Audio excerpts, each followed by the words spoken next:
thrill of riding a wave is second to none in this world, but the lead up to catching that wave is a landmine of guidelines, etiquette, and respect for other surfers in the water after that same feeling. So this SUPboarder video is a reminder of the etiquette, ethics, rules and guidelines that SUP surfers should follow in the surf, such as priority.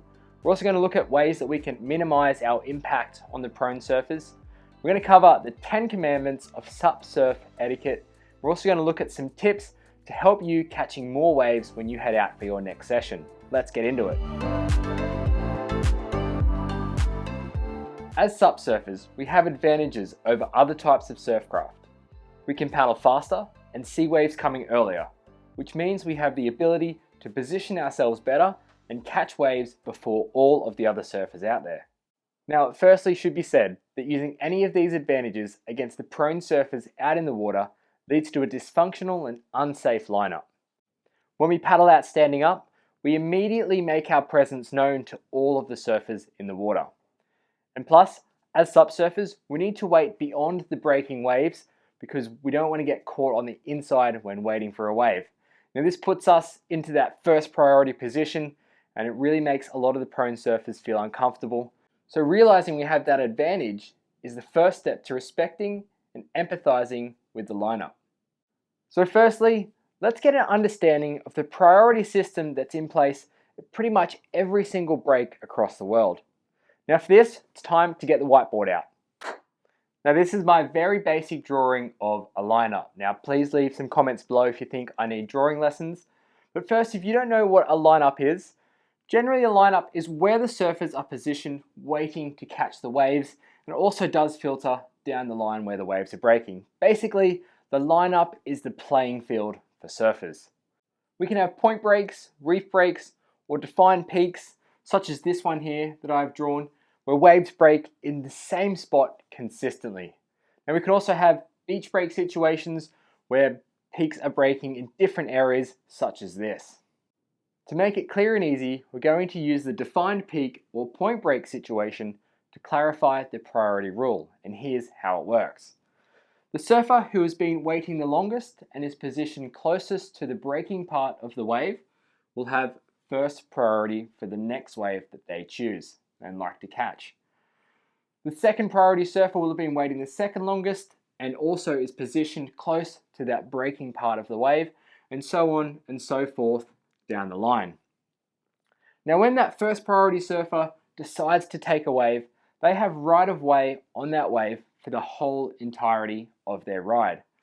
So once they do catch a wave, they'll end up joining the back of the queue in that priority system. Therefore, priority is going to shift down the line to the next person that was in priority, and then so on again. Like we mentioned, it shifts down in that priority order through the surfers. And this is how a functioning lineup should work out in the water with that priority rotation system, so everyone's catching the waves that they want to catch and everyone is getting their own fair share. Now there's no problem for us SUP surfers to be in that rotation system, but it's how we integrate into the system when we first paddle out that is incredibly important to get right.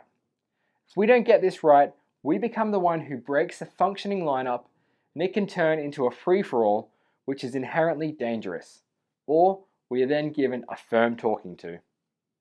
Now it's likely that we've all been in a confrontational situation out in the lineup. People do make mistakes, and often there's already some aggression before we've even paddled out. Well, I'm going to show you some ways that we can minimize our impact when we do paddle out into a lineup of prone surfers, and how we can easily integrate into that rotation system.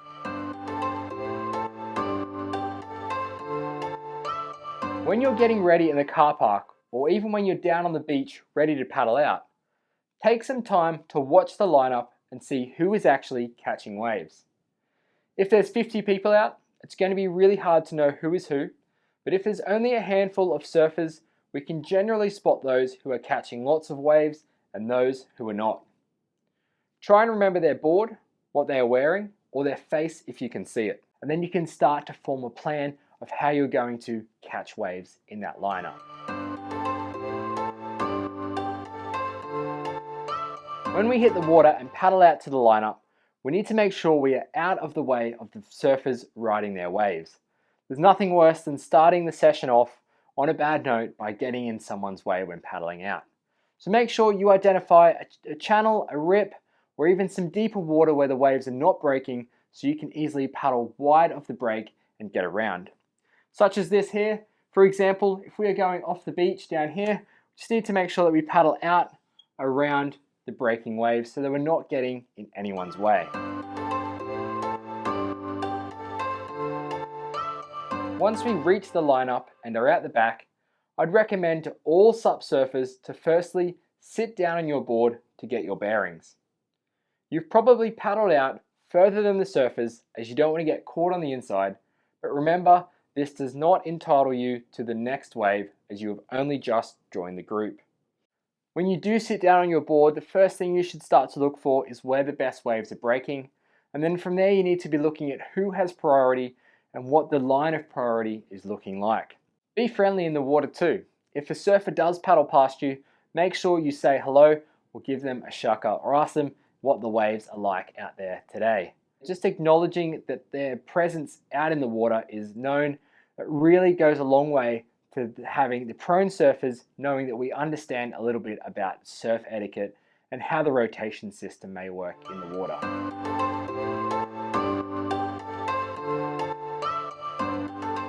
It's so important for you to catch your first wave in the correct rotation system and priority system that's in place. Doing this is going to put you in good stead for the rest of the session, and it's going to show the other surfers out there that you have that understanding and you'll be able to integrate into the lineup much more easily. You can usually tell if you've messed up the rotation through a few things. Either someone mentions it to you, you get dropped in on, or someone drops it on you on your next wave. Just brush it off and try to join the back of the queue again. If you don't want to wait at the end of the line because it's in the impact zone, then you can paddle out past the surfers and wait for your turn out there. Just remember though that you need to identify your turn in that priority system, so make sure you recognize the faces that are in front of you and behind you so you get your turn right.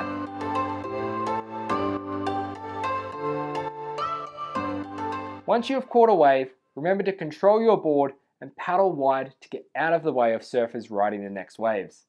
Getting in the way will also hinder your chances of catching more waves, so paddle out to the channel or rip and make your way back out to join the end of the queue.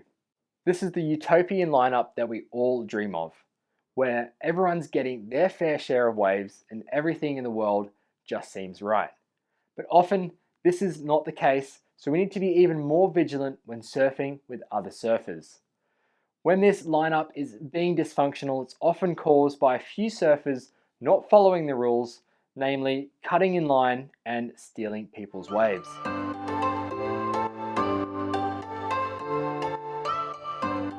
We all know what a drop-in is. This is essentially stealing the wave from another person with a higher priority than you. We just don't do it. The offending surfer drops into the wave in front of the surfer who is already riding, and this is not cool. And if you're riding a SUP, this is really not cool.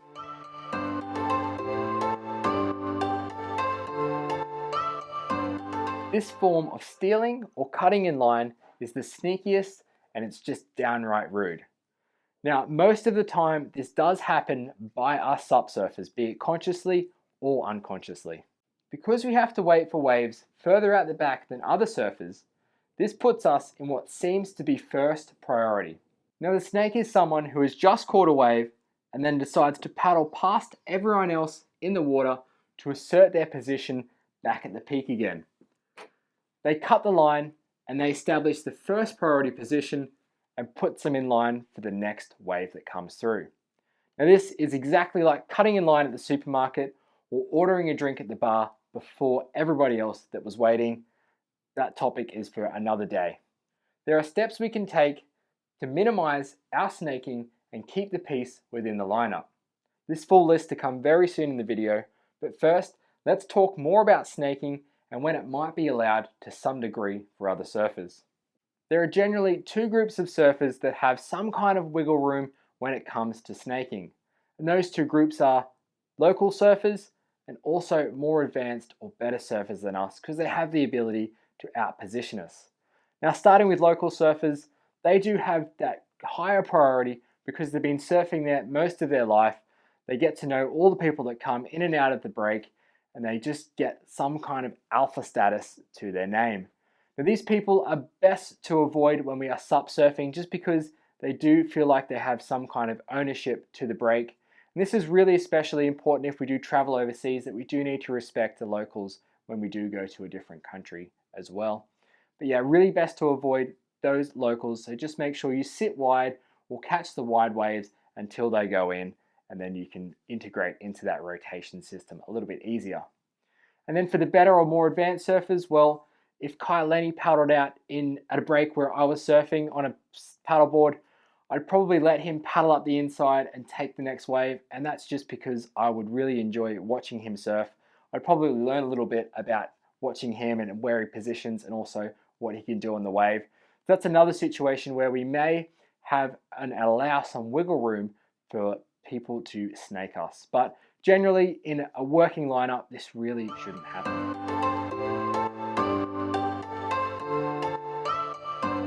Moving on to a beach break situation, and the lineup can become a little bit more difficult to read with the priority situation just because waves are breaking in different areas. Now, generally the same rules do apply. Now, if someone has been waiting for a wave for the longest and they've generally been waiting in that area, they'd usually be in that first priority and would be entitled to the next wave that comes through in that area. Now, for us SUP surfers, we can make our way around to different peaks and finding which one's going to be best for us, but do remember who was there first and if they've been waiting for waves longer than you have. Now, if you have a split peak situation like this where waves break both left and to the right, then we just need to make sure that we are really vocal about which way we are going to go if it's our turn in priority. So calling out left or right or which way you're going is a really good way to just communicate in the water, just to make sure we assert our position and which way we're going to go. Once we do that, we actually give the other surfers a chance to get into position to go the opposite way to which we want to go to. In all of these situations, it's just a really good idea to keep tabs on your wave count and also the other surfers' wave counts as well, just so we're not catching too many waves.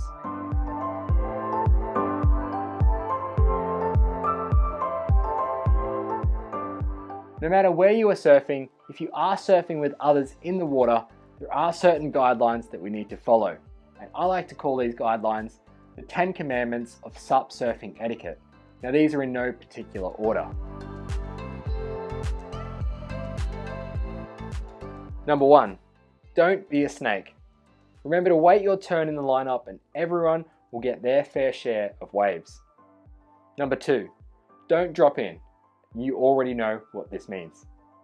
Number 3, don't be a wave hog, or in other words, don't catch everything that moves and always be aware of your wave count. Number 4, sit down every now and then. This helps to keep a low profile. Number 5, let waves go. If you see a great wave coming, try and let it go for the other surfers. You'll gain more respect this way and do your daily good deed. Number 6, paddle wide and don't ruin other surfers' waves by being in the way. Number 7, call out the sets for priority surfers. Let them know a good wave is coming. Number 8, sit wide on the peak to begin with and then integrate slowly into the lineup. Number 9, say hello and be friendly in the water. And number 10, know your ability level. If you can't control your board, then don't surf with a crowd. Remember, if you do something wrong, own up to it and apologize. People are understanding so long as you're understanding, apologetic, and you can empathize with the other surfers in the water. Now, these 10 commandments are something that I think about all the time when I'm out in the water and I don't want to be treading on anyone's toes. This is especially true if I go to a new surf break where I don't know the other people in the water. It's just really good to keep that low profile, get your waves, have a fun session, let everyone else out there have a great session as well, and then we can all have fun. Lastly, I'm going to share with you some top tips on catching waves and maximizing your wave count when heading out for a session. Find a peak with no one out or with only a few surfers. The rotation will be quicker and you'll catch more waves. And lastly, sacrifice the wave quality for less people. If there's a crowd, I'll always sacrifice wave quality to go for a spot where I'm the only one out or with a few other people. I know this might not be your style to sacrifice wave quality, and if it's not, then stick to the guidelines and you'll have yourself a good session. Remember, the waves are there to share. We all follow these guidelines so we can maximize our fun factor out in the lineup. If you need any clarification on these guidelines or any of the tips that we've mentioned, please feel free to drop a comment below. Remember to check out the SUPboarder website for more information.